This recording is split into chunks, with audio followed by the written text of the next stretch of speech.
हरिः वक्रतुण्ड महाकाय सूर्यकोटि समप्रभ निर्विघ्नं कुरु मे देव सर्वकार्येषु सर्वदा।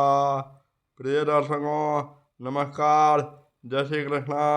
मैं पंडित पीयूषकांत शर्मा ज्योतिषाचार्य आज के वीडियो में आपका हार्दिक स्वागत करता हूं। आज के वीडियो में हम चर्चा करेंगे कि कुंडली में डॉक्टर बनने के योग कैसे बनते हैं। हर माता पिता की इच्छा होती है कि उनका बेटा या बेटी बड़ा होकर डॉक्टर या इंजीनियर क्या बनेगा। इसी जिज्ञासा को शांत करने के लिए आज का वीडियो अत्यंत महत्वपूर्ण है। वीडियो अंत तक देखें, अच्छा लगे तो लाइक करें, चैनल को सब्सक्राइब करें और ज़्यादा से ज़्यादा लोगों से शेयर करें। कुंडली में कुछ ऐसे योग बनते हैं जिसके कारण डॉक्टर बनने का योग बनता है। आइए वो योग कौन कौन से होते हैं जानते हैं।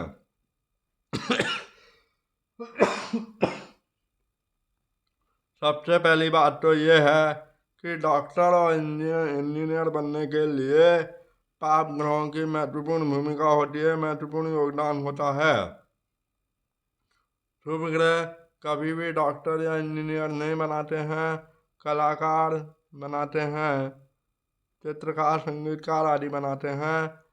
पाप ग्रहों की महत्वपूर्ण भूमिका होती है डॉक्टर और इंजीनियर बनने के लिए।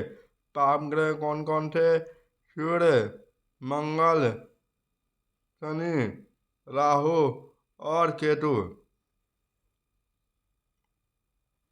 ये पाप ग्रह हैं। और इन पाप ग्रहों की विशेष विधि से डॉक्टर बनने के योग होते हैं। यहाँ कुछ नियम बताए गए हैं, वो ये सभी नियम लागू हों तो डॉक्टर बनने का पक्का योग होता है। इसके अलावा एक बात और बताना चाहूँगा कि ये जो नियम हैं 5 नियम, ये 5 नियम जो हैं ये सारे नियम लग्न कुंडली, नवमान कुंडली और दशमान कुंडली में भी लागू हो तो ये डॉक्टर बनने का योग और प्रबल हो जाता है। और अब वह 6 नियम कौन कौन से हैं आइए जानते हैं। सबसे पहला नियम है पंचम भाव या पंचमें का संबंध दशम भाव या दशमें से हो। दूसरा नियम है छठे भाव या षष्ठे यानी उस भाव के स्वामी, छठे भाव के स्वामी का संबंध द्वादश भाव या द्वादशे से हो। तीसरा नियम है गुरु का संबंध लग्न या लग्ने, पंचम भाव या पंचमें, दशम भाव या दशमें से हो। चौथा नियम है चंद्रमा कमजोर होना चाहिए चंद्रमा। पांचवा नियम है सूर्य या चंद्रमा का संबंध त्रिक भाव यानी छठे, 8वें, 12वें भाव से हो या फिर इन भावों के स्वामी से हो। और छठा नियम है टेक्निकल पढ़ाई के लिए चतुर्थ भाव या चतुर्थे और पंचम भाव या पंचमें का पीड़ित होना अत्यंत आवश्यक है।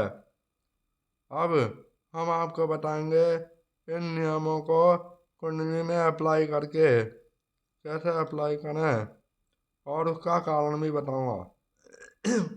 जैसा कि पहला नियम है पंचम भाव या पंचमें का संबंध दशम भाव या दशमें से हो। अब यहाँ पर लग्न कुंडली में देखें तो पंचम भाव कौन सा है? यहाँ सिंह लग्न की कुंडली है क्योंकि 5 नंबर की गिनती लिखी हुई है, 5वीं राशि होती है सिंह, इसलिए सिंह लग्न की कुंडली है। तो यहाँ पर कह रहे हैं कि पंचम भाव या पंचमें का संबंध दशम भाव या दशमें से हो। पंचम भाव कौन सा हुआ? 1, 2, 3, 4, 5, पंचम भाव ये हुआ। अब पंचम भाव का तो कोई संबंध बन नहीं रहा है तो पंचमें का देख लीजिए। पंचमेश क्या है यहाँ पर? पंचम भाव में 9 नंबर की गिनती लिखी हुई है। 9वीं राशि होती है धनु। धनु राशि का स्वामी होता है गुरु। और पंचमेश यानी गुरु कौन से भाव में बैठा है? चतुर्थ भाव में बैठा है। और इसका दसम भाव या दसवें से संबंध है कि नहीं? दसम भाव से संबंध है, क्योंकि गुरु की 7वीं दृष्टि दसम भाव पर है। गुरु की 3 दृष्टियां होती हैं। गुरु की 3 दृष्टियां होती हैं, 5वीं, 7वीं और 9वीं। तो 7वीं दृष्टि है, देखिए 1, 2, 3, 4, 5, 6, 7। इस प्रकार से पंचमेश का संबंध यानी गुरु का संबंध दसम भाव से हुआ। तो एक नियम ये हो गया डॉक्टर बनने का, एक योग ये हो गया। अब दूसरा नियम अप्लाई करके देखते हैं। दूसरा नियम कहता है छठे भाव या छठे भाव के स्वामी का संबंध द्वादश भाव या द्वादश से हो। अब मैं आपको बताना चाहूँगा कि छठे भाव और छठे को क्यों लिया गया है, क्योंकि हम जानते हैं छठा भाव रोग का कहलाता है, रोग ऋण शत्रु का कहलाता है। तो रोग का संबंध डॉक्टर से है, अस्पताल से भी है, इसलिए छठे भाव का और उसके स्वामी का भी अध्ययन करना अत्यंत आवश्यक है डॉक्टर बनने के योग के लिए।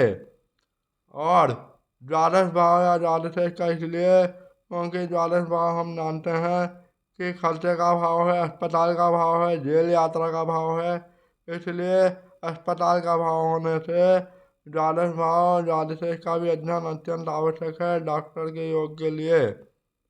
अब इनका संबंध यानी षष्ठे या छठे भाव या द्वादश भाव या द्वादश का संबंध कैसे बना है इस कुंडली में, आइए जानते हैं।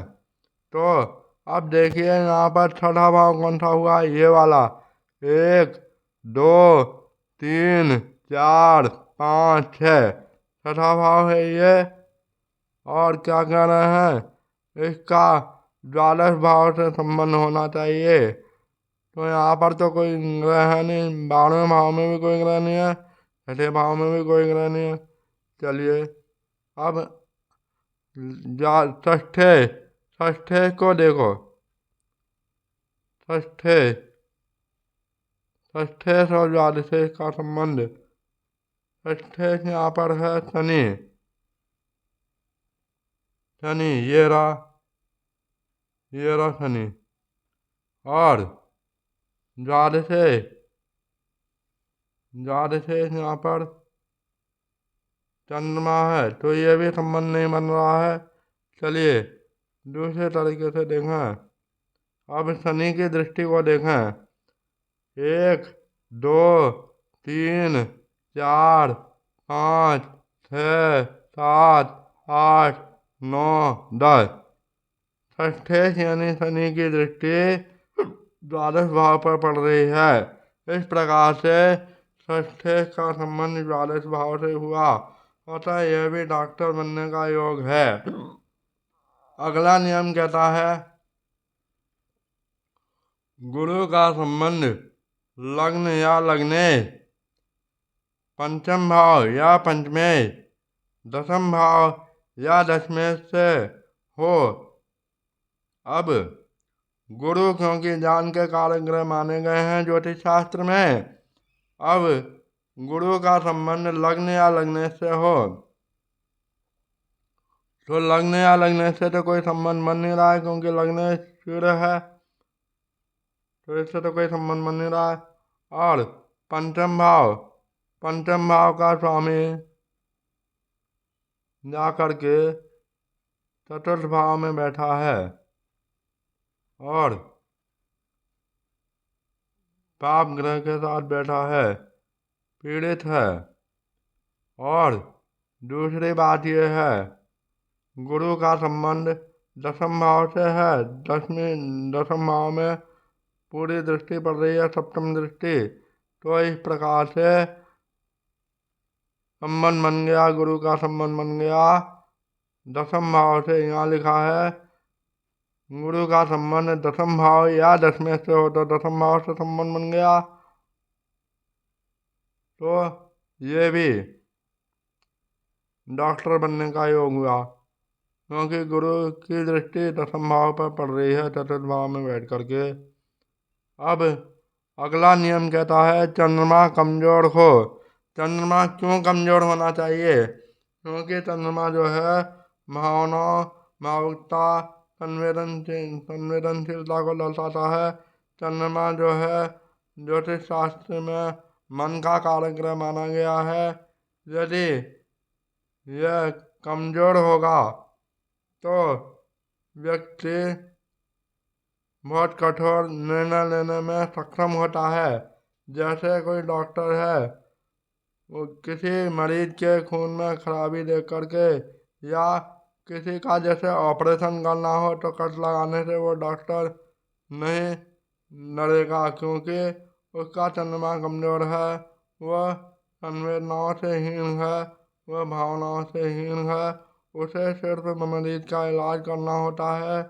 इसलिए चंद्रमा का कमजोर होना जरूरी है, क्योंकि चंद्रमा यदि कमजोर होगा तो व्यक्ति भावुक नहीं होगा, घबराएगा नहीं, उसमें हिम्मत आएगी और वह कठिन से कठिन काम को करने से भी या जोखिम जोखिम उठाने से भी नहीं घबराएगा। इसलिए चंद्रमा का कमजोर होना जरूरी है। अब देखिए इस कुंडली में चंद्रमा पीड़ित या कमजोर कैसे है, वो मैं आपको बताता हूँ। चंद्रमा की 7वीं दृष्टि एक ही दृष्टि होती है। यहाँ पर 7वीं दृष्टि चंद्रमा की पाप ग्रह यानी मंगल पर पड़ रही है, बिल्कुल सीधी दृष्टि पड़ रही है। इसलिए चंद्रमा मंगल के द्वारा पीड़ित हुआ, तो यह भी डॉक्टर बनने का योग हुआ। अगला है सूर्य या चंद्रमा का संबंध त्रिक भाव या त्रिक भाव के स्वामी से हो। त्रिक भाव कौन कौन से? छठे, 8वें और 12वें भाव कुंडली के जो होते हैं वह त्रिक भाव कहलाते हैं। क्या कह रहे हैं? सूर्य या चंद्रमा का संबंध छठे, 8वें, 12वें भाव या उनके स्वामी से हो। अब चंद्रमा का संबंध तो बन नहीं रहा है, क्योंकि चंद्रमा की 7वीं दृष्टि तो लग्न पर पड़ रही है, छठे भाव से कोई संबंध बन नहीं रहा है। अब सूर्य का देखते हैं। सूर्य यहाँ पर तृतीय भाव में है और छठे भाव में कौन सी राशि है? 1, 2, 3, 4, 5, 6। छठे भाव में 10 नंबर की गिनती लिखी हुई है। 10वीं राशि होती है मकर। मकर राशि का स्वामी होता है शनि। अब यहाँ पर देखिए सूर्य और शनि के युति, सूर्य और शनि एक साथ तृतीय भाव में बैठे हैं, वो भी हिम्मत पराक्रम वाले भाव में। तो एक प्रबल योग ये भी बन गया डॉक्टर बनने का, क्योंकि षष्ठे का सूर्य के साथ संबंध बन रहा है, युति संबंध, तो ये डॉक्टर बनने का योग हो गया। और छठा और आखिरी नियम क्या है? आखिरी नियम यह है टेक्निकल पढ़ाई के लिए चतुर्थे या चतुर्थ भाव, पंचमें या पंचम भाव पीड़ित होना चाहिए। यहाँ पर देखिए चतुर्थे क्या है? चतुर्थे है गुरु, केतु के साथ बैठ करके पीड़ित हो गया। उसके अलावा राहु की भी दृष्टि पड़ रही है, तो चतुर्थे पीड़ित हो गया। और सॉरी, ये पंचमे की बात हुई। अब चतुर्थे की बात करें तो चतुर्थे मंगल है।